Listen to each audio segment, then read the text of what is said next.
भाई जी, सबसे पहले तो हमारे चैनल की तरफ से आपको अभिनंदन कि जिस तरह से एक बार फिर से भारतीय जनता पार्टी के वरिष्ठ पदाधिकारियों ने आपको एक जिम्मेदारी फिर सौंपी। भिवंडी पश्चिम का लोकसभा का जो विधानसभा का जो क्षेत्र है वो आपके देख रेख में जो है इधर की चुनाव लड़ी जाएगी। क्या तैयारियां रहेगी और जो पार्टी के लोगों ने आपके ऊपर कह सकते हैं कि तीसरी बार विश्वास जताया? देखिए संदीप जी, मैं पार्टी के हमारे वरिष्ठों का धन्यवाद करूंगा कि पुनः एक बार पार्टी ने मेरे पे जवाबदारी दी है, मेरे पे विश्वास रखा है। वो विश्वास को बरकरार रखते हुए हम लोग वापस एक बार भिवंडी पूर्व और पश्चिम तो हम लोग जीत ही रहे, हम लोग तीसरी बार पश्चिम जीतेंगे और पूर्व भी निश्चित रूप से इस बार जीतेंगे। और पार्टी जिस हिसाब से केंद्रीय नेतृत्व है, राज्य का नेतृत्व हमारा काम कर रहा है और जिस हिसाब से गतिशील है, और आप तो देख रहे हैं कि खाली दूसरी जो पार्टियों के लोग हैं वो खाली उनके परिवार को बचाना ऐसा उद्देश्य लेके चल रहे हैं। कांग्रेस को राहुल को सेट करना है, समाजवादी को अखिलेश को सेट करना है, शरद पवार को सुप्रिया ताई का पुनर्वसन करना है, ऐसी स्थिति है। और भारतीय जनता पार्टी जो है देश का वैभव कैसे होगा, बढ़ेगा, वो देख के काम कर रही है। तो निश्चित रूप से हम लोग जो है आने वाले कालखंड में लोकसभा और विधानसभा के अंदर केंद्र के अंदर नरेंद्र भाई मोदी के नेतृत्व में वापस सरकार बनेगी और भारत जो है परम वैभवशाली बनेगा।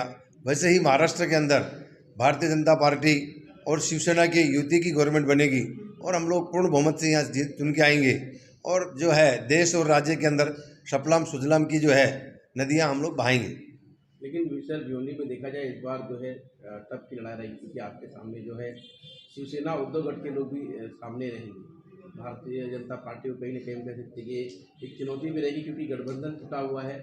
अब टूटने के बाद जो है आपके सामने जो कह सकते कि चैलेंज भरा एक कैंडिडेट तो उतारने वाली, क्योंकि उनका भारतीय जनता पार्टी के जितने भी कैंडिडेट उनके समक्ष है, उद्धव गठ के हर मजबूत कैंडिडेट उतारने की तैयारी। संदीप जी, आपको ध्यान होगा 2014 में हमारी युति टूटी तो ही हम लोगों ने सिर्फ भिवंडी लड़ी, लेकिन उससे पहले तो 20-25 साल हमने भिवंडी कभी लड़ी नहीं।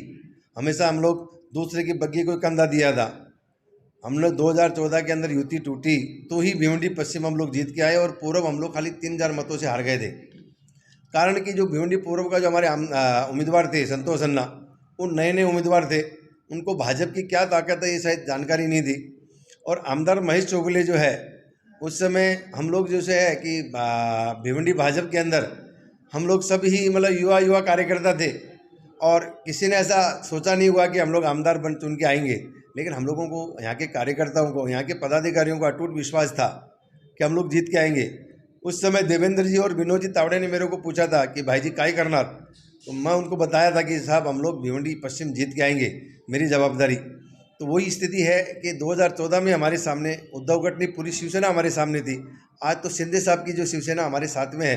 और निश्चित रूप से देखिए चुनौतियाँ हर एक चुनाव में होती है, चुनौतियाँ कब नहीं होती और चुनौतियाँ नहीं होगी तो मज़ा भी क्या आएगा।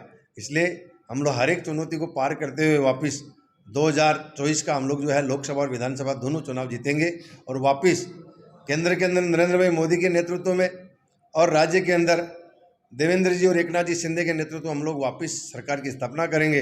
और आपको मैंने पहले भी बोला, देश और राज्य को हम लोग सपलाम सुजलाम और प्रगति के उच्च स्तर पर लेके जाएंगे, ऐसा हमारा प्रयास रहेगा।